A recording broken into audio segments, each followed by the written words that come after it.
Hello everyone, my name is Rashmi. I'm having 5 years of experience into the community management space. And in this video, I'm going to talk about some of the most important things that you should keep a note of if you want to run successful webinars. If you are from a community management space, or if your job needs you to do certain webinars for your users, for your customers, here are some of the things that you should keep a note of. Let's dive right in. First and foremost is the topic of the session. It sounds very, very obvious, but a lot of people make the mistake of not choosing the right topic. Don't assume anything that your audience might like that. Always run a poll or get some feedback from your community, ask for suggestions, roll out a survey.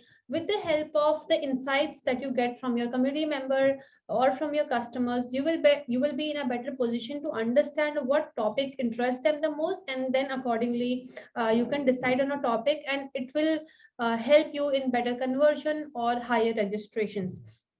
That's number one. The second most important thing is the speaker of the session. Make sure you bring someone who is experienced enough in hosting webinars. And even if you want to bring someone who is newbie, make sure that the person is having domain knowledge.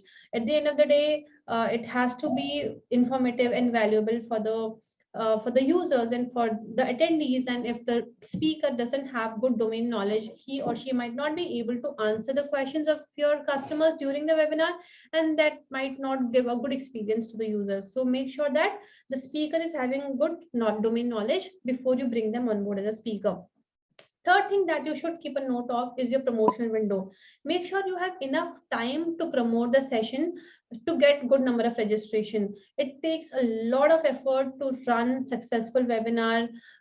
Make sure you might want to run some ads, you might want to do some influencer marketing, email marketing campaign, so on and so forth, right?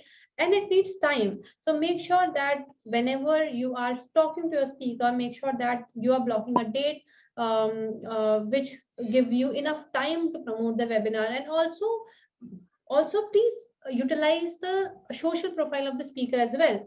Share the content with the speaker, share the design with the speaker, and tell them to promote the event on their social media channels so that you can leverage their audience as well. All right. Next thing that you should be doing is create the feedback form and polls well in advance. Feedback form is very, very important. If you want to run certain polls for your members, you want to get certain insights from them, you will have to create some polls. Make sure you create these in advance and don't wait for the time to go live and then you will create it then and there. You might miss a lot of important information there, or you might make some mistakes there. So make sure that these the feedback form or these polls are created well in advance so that you don't miss them. The next thing is your webinar flow. Webinar flow is basically a structure of the entire conversation or the entire webinar.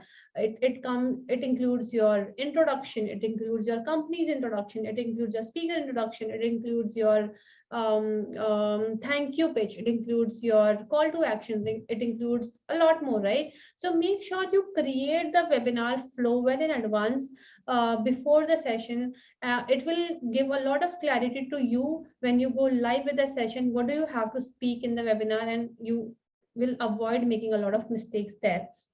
So creating this webinar flow is very, very important. Please do that. Next thing that you should look at is the dry run. Dry run is basically the demo of the webinar. So bring your speaker on board a day or two before the session, get on a call with the speaker and discuss about the flow of the session. Talk about the functionality of the platform that you're using for webinar.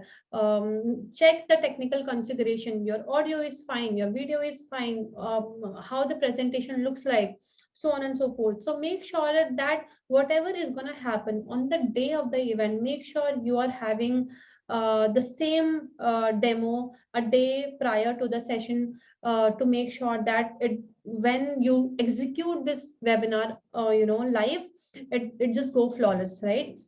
So make sure that you do these dry runs on time. The next thing that you should look at is your audience engagement. It's very, very crucial that your entire webinar is engaging enough, and it's a two-way communication happening. It's not just you who's talking or the speaker who is talking. Ask a lot of questions to the to the audience, run polls, ask them questions like where are they joining you from, what are they expecting from the session. Ask your speaker also to ask question to the participants and to the registrants, those who are attending the session, and it will make them very engaged with the entire conversation, and of course won't bore them. So that's very, very important. Make sure you do that. Next thing, last but not the least, it's a thank you email that you should be sending to your speakers and your attendees as well. Include your survey link, include any call to action that you want them to do.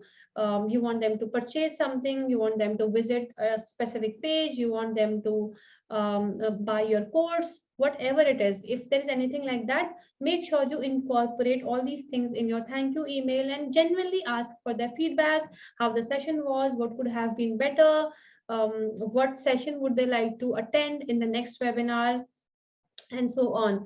A thank you email is very, very important. It gives a closure to the entire webinar that you have done, and it gives you a lot of insights in terms of what you can do better in the form of the feedback form. So make sure that you incorporate all these steps in your webinar setup, and I'm sure that if you take a note of all these steps, you will end up doing a good webinar. So that's pretty much it for this video. This was not a very detailed video, but I'm planning to make further videos on each step, and I will break it down further for you. Thank you so much for watching this video. Stay tuned. I will come up with more such videos on community and marketing. These are my two favorite topics. If you like this video, don't forget to just hit that like button and hit that subscribe button as well. I will see you guys in the next video. Till then, please take care and stay safe. Bye bye.